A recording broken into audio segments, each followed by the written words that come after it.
ગુજરાતમાં મેઘરાજા ક્યારે ખાબકશે? હવામાન નિષ્ણાત પરેશ ગોસ્વામીની મોટી આગાહી. હવામાન નિષ્ણાત પરેશ ગોસ્વામીએ ચોમાસું અને પ્રી મોન્સૂનની મોટી આગાહી કરી છે.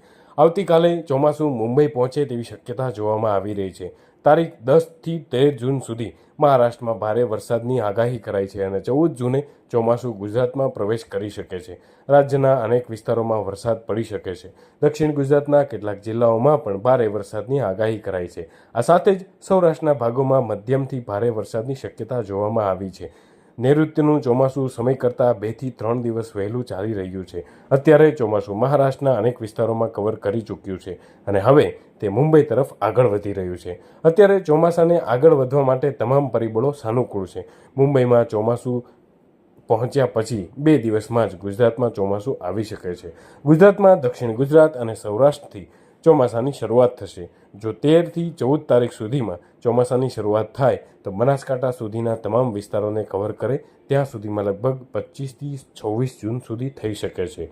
પરેશ ગોસ્વામીએ વધુમાં જણાવ્યું હતું કે વોલમાર્ક લો પ્રેશર સુધી અરબ સાગરમાં એક સિસ્ટમ તૈયાર થઈ ચૂકી છે. અત્યારે તે સિસ્ટમ મહારાષ્ટ્રથી પશ્ચિમ દિશામાં અરબ સાગરની અંદર સક્રિય છે. આ સિસ્ટમ 10 તારીખ આસપાસ ડીપ ડિપ્રેશન સુધી પહોંચે તેવી શક્યતાઓ છે. જો આવું થાય તો મહારાષ્ટ્રના કાંઠા વિસ્તારો મુંબઈમાં વરસાદની ગતિવિધિમાં વધારો થશે.